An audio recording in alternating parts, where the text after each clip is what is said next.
여러분 정말 다행입니다. 누군가 카메라를 준비하고 있었기 때문에 이 믿기 힘든 생명체들을 기록으로 남길 수 있었거든요. 만약 이 장면들이 실제 영상으로 남지 않았다면 아마 아무도 믿지 않았을 겁니다. 거대한 하나의 생명체처럼 움직이는 바다벌레의 군집부터 10년에 한 번 볼 수 있으면 정말 운이 좋은 수준의 희귀한 동물까지. 혹시 이 영상을 처음 보시는 분 계신가요?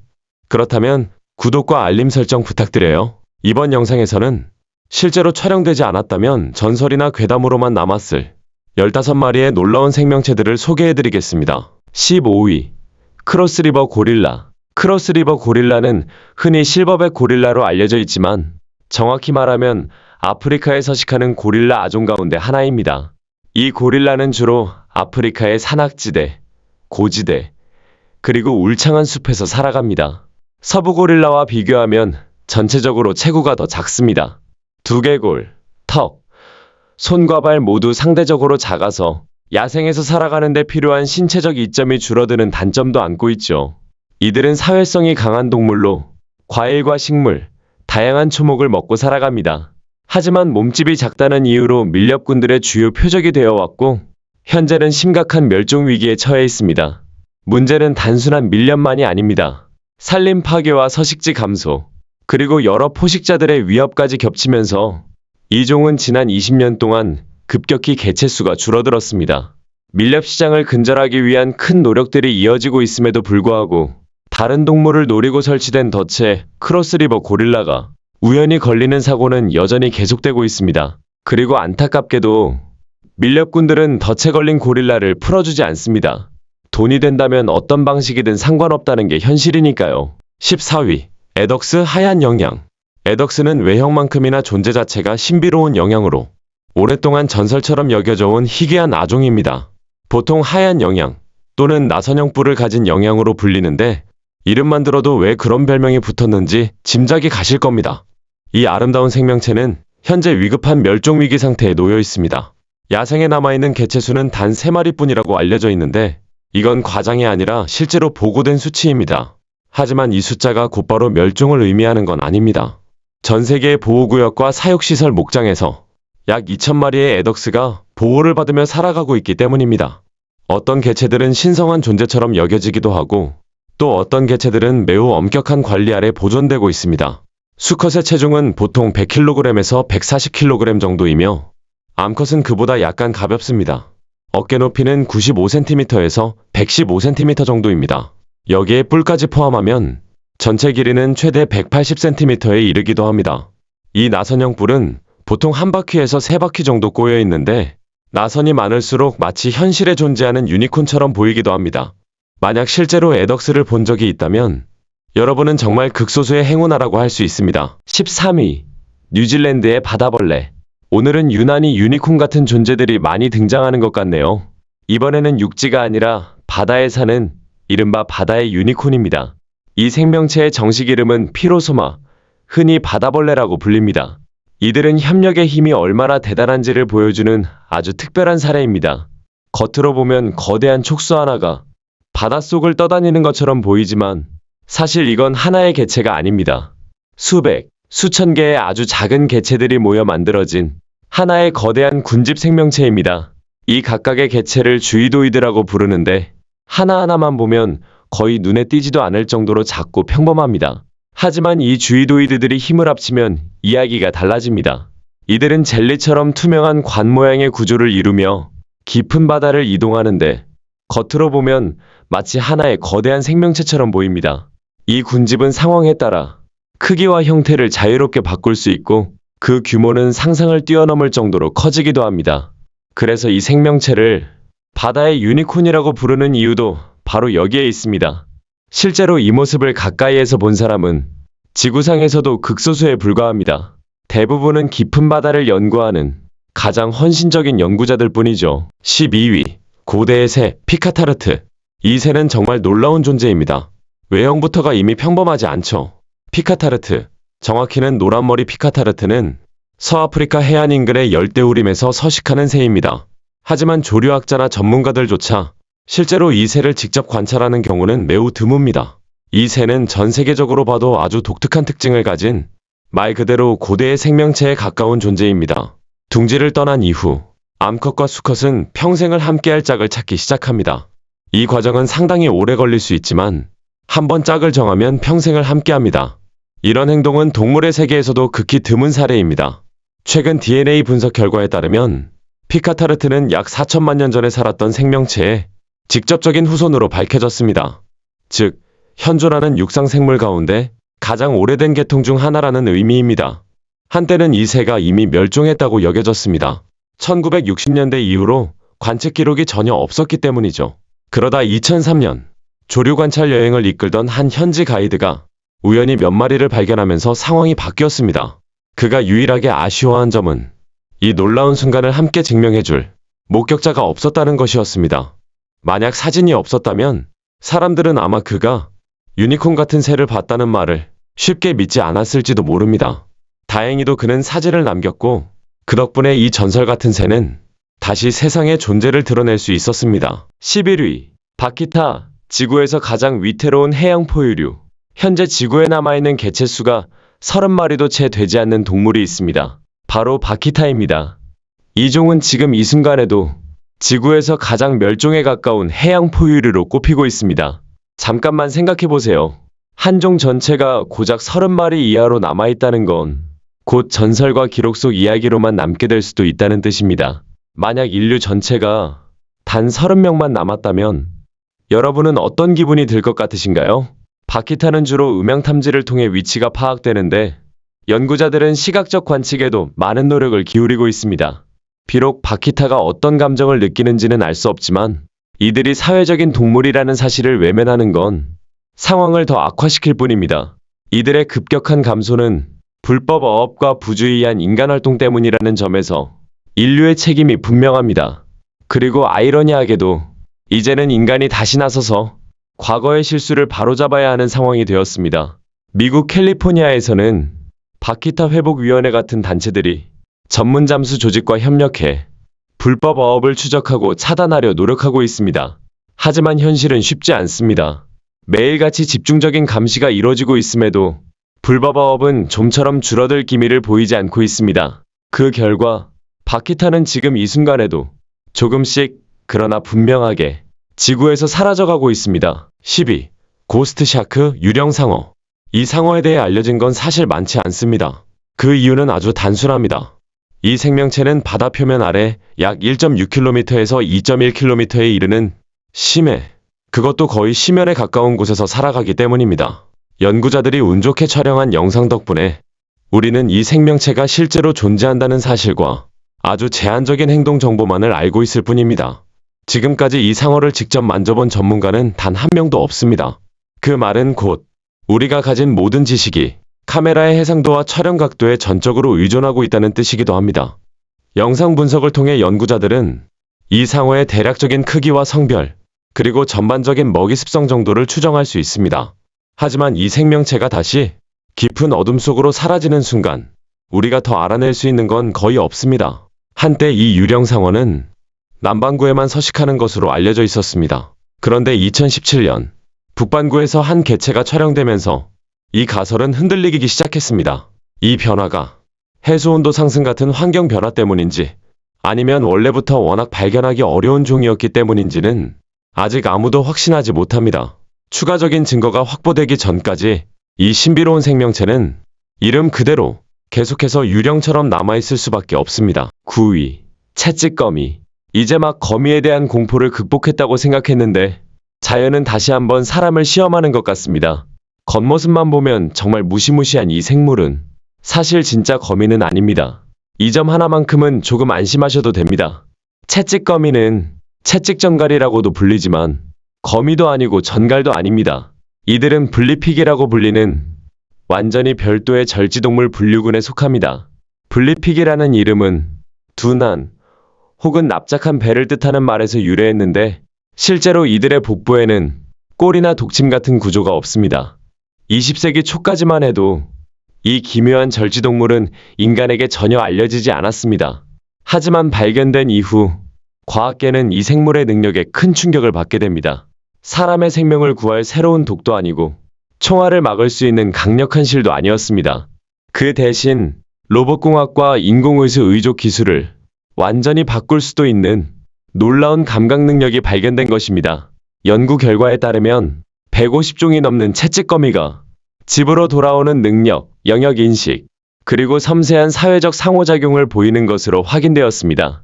이 모든 것이 가능한 이유는 이들에게 아주 특별한 감각기관이 있기 때문입니다. 이 기관 덕분에 땅, 나무까지, 나무 같은 무생물까지도 감지할 수 있습니다. 채찍거미는 다른 절지동물처럼 다리가 8개 있지만 실제로 걷는데 사용하는 건 6개뿐입니다. 앞쪽의 두 다리는 보통 다리보다 3배에서 4배 정도 길고 이동용이 아니라 감각용으로 쓰입니다. 이 다리에는 수많은 감각털이 달려있고 이 털들은 감각기관과 직접 연결되어 있습니다.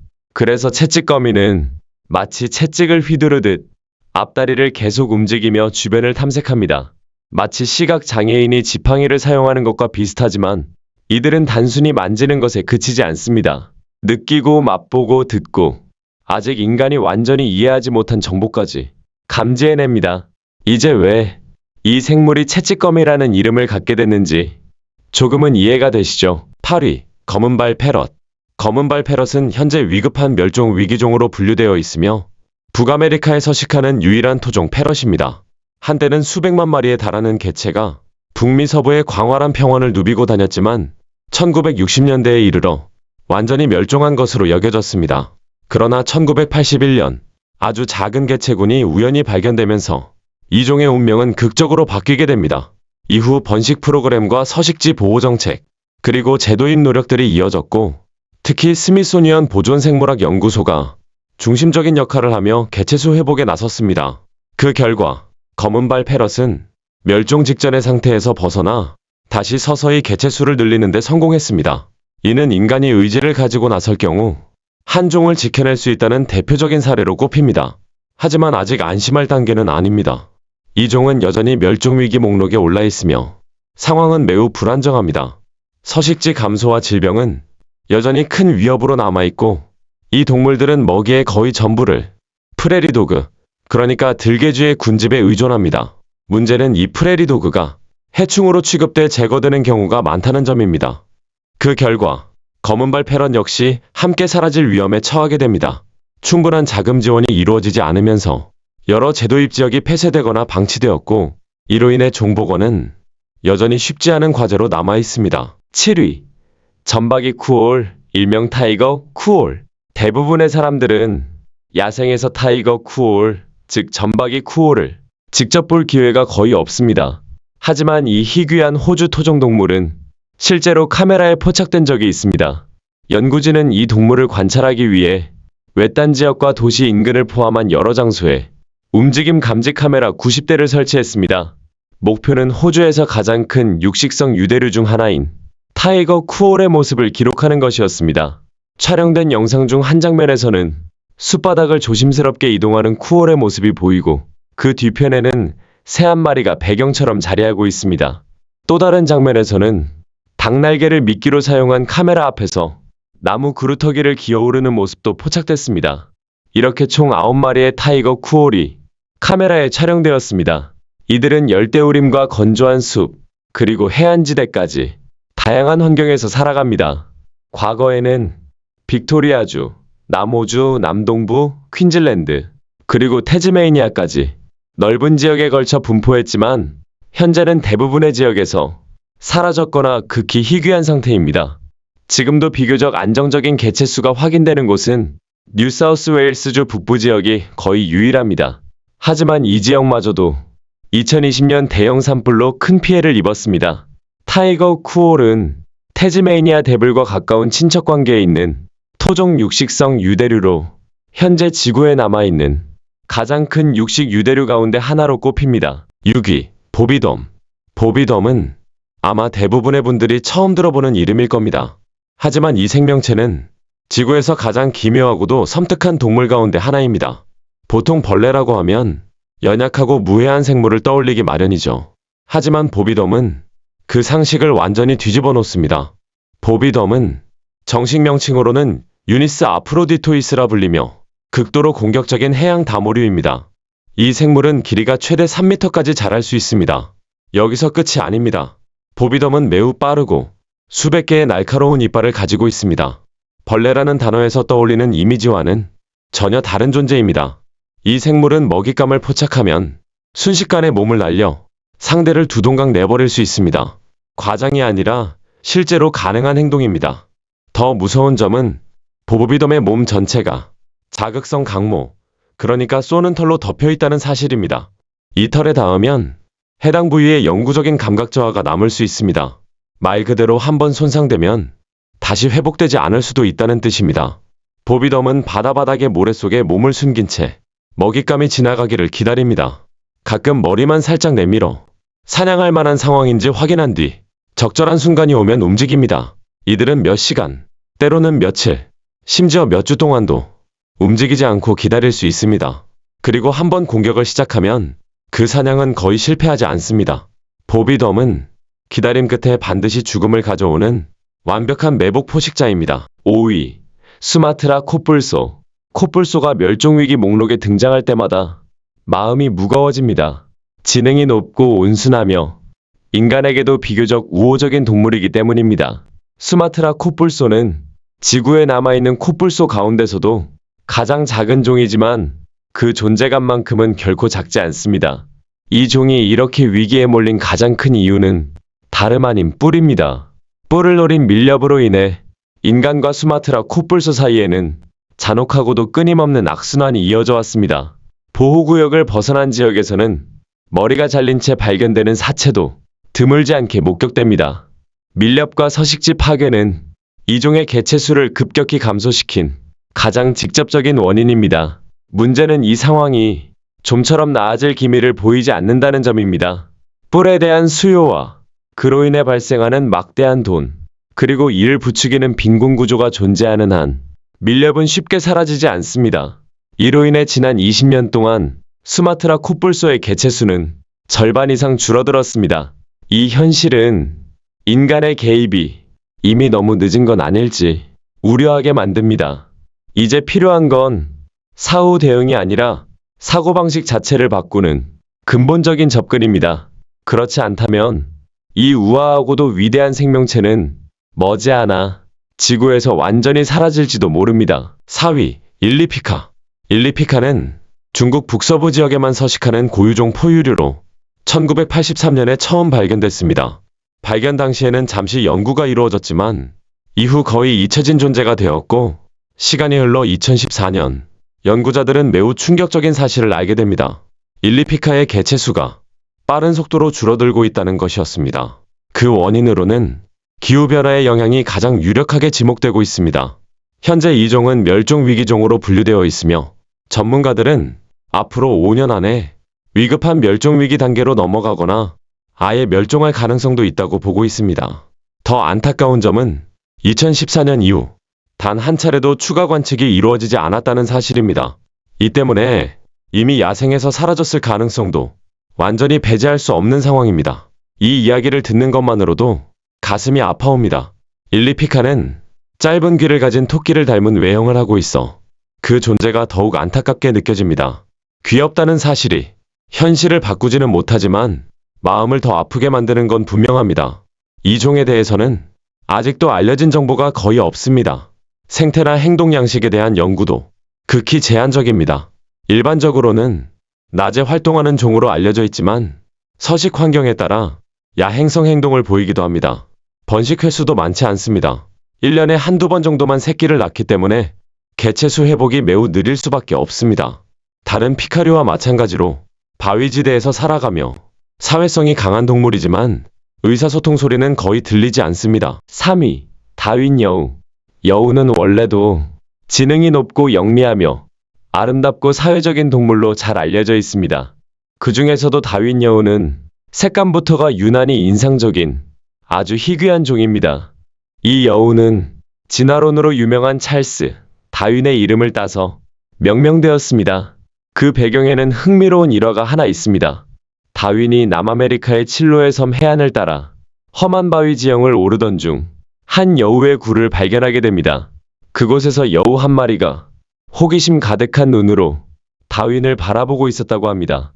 다윈의 기록에 따르면 그 여우는 작은 회색빛을 띠고 있었고 근처에 정박해 있던 배를 한참 동안 유심히 바라보고 있었다고 합니다. 당시 현지 주민들은 이 지역에 사는 여우가 대륙에 사는 여우와는 다른 종이라고 주장하고 있었지만 정확한 정체는 밝혀지지 않은 상태였습니다. 다윈이 만난 바로 그 여우가 그 미스터리의 실체였습니다. 다윈은 탐험가로서의 본능에 따라 이 여우를 포획해 기록으로 남겼고 그 과정에서 완전히 새로운 종이라는 사실을 확인하게 됩니다. 이 발견은 단순히 새로운 동물을 찾았다는 의미를 넘어 종의 분화와 진화 과정을 이해하는데 중요한 단서를 제공했습니다. 만약 다윈이 그 여우를 기록으로 남기지 않았다면 이 종은 지금까지도 세상에 알려지지 않은 채 전설처럼 남아있었을지도 모릅니다. 2위, 사올라, 아시아의 유니콘.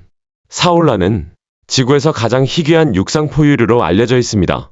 그 희귀함 때문에 아시아의 유니콘이라는 별명까지 붙었습니다.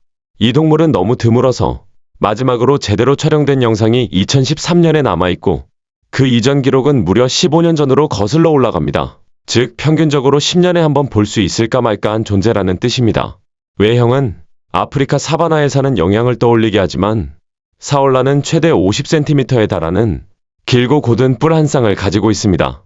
이 뿔과 사람의 눈을 피해 다니는 놀라운 은신 능력 때문에 사올라는 오랫동안 전설 속 동물처럼 여겨져 왔습니다. 이 종이 얼마나 미스터리한 존재인지 보여주는 사례가 하나 있습니다. 사올라의 두개골이 처음 발견된 해는 불과 1992년이었고 살아있는 모습이 공식적으로 촬영된 건 2013년이 처음이었습니다. 그 영상에는 사올라가 산속의 은신처에서 조심스럽게 고개를 내미는 장면이 담겨 있습니다. 흥미로운 사실 하나 더 말씀드리자면 사올라는 사육 환경에서 살아남지 못하는 종입니다. 2010년 한 마리가 포획된 적이 있었지만 연구가 진행되기도 전에 며칠 만에 폐사하고 말았습니다. 이 사건 이후 과학자들은 사올라를 포획해 연구하는 방식을 포기하고 자연 서식지에서 관찰하고 보호하는 쪽으로 방향을 전환했습니다. 문제는 이 동물을 관찰하는 것 자체가 극도로 어렵다는 점입니다. 그래서 사올라는 지금도 존재는 분명하지만 좀처럼 모습을 드러내지 않는 전설 같은 생명체로 남아 있습니다. 1위, 나무캥거루. 나무캥거루는 보고 있으면 절로 미소가 지어질 만큼 정말 사랑스러운 동물입니다. 이들의 탄생 과정은 그 자체로도 매우 놀랍습니다. 새끼는 태어날 때 아직 태아에 가까운 상태로 태어나며 이 새끼를 조이라고 부릅니다. 태어난 직후 조이는 스스로 어미의 배를 기어올라 주머니 안으로 들어갑니다. 그곳에서 젖을 빨며 자리를 잡게 되죠. 이 주머니 안에서 조이는 약 10개월 동안 대부분의 성장을 마칩니다. 가끔 고개를 내밀어 세상을 살짝 구경하기도 하지만 다리가 땅에 닿는 건 생후 10개월이 지나서야 가능합니다. 그동안 어미는 주머니를 깨끗하게 유지하고 새끼를 정성스럽게 돌봅니다. 이 모습은 정말 마음을 따뜻하게 만듭니다. 조이가 처음으로 주머니를 완전히 떠난 뒤에도 곧바로 독립하는 건 아닙니다. 약 1년 정도는 다시 주머니로 돌아와 젖을 먹으며 어미에게서 살아가는 법을 배웁니다. 충분히 성장하고 어미로부터 필요한 모든 것을 배운 뒤에야 이 어린 나무캥거루는 자신만의 영역으로 떠나 새로운 삶을 시작합니다. 다행히도 육상과 해양을 아우르는 영상 기술이 발전하면서 이처럼 믿기 힘든 생명체들을 우리는 점점 더 많이 만나고 있습니다. 이제는 스마트폰 하나만 있어도 누군가는 새로운 동물을 발견하고 그 모습을 기록으로 남길 수 있는 시대입니다. 전문가들은 이미 매일같이 이런 기록을 쌓아가고 있고 기술이 더 발전할수록 이런 만남은 더 잦아질 것입니다. 개인적으로는 그날이 빨리 오기를 진심으로 기대해 봅니다.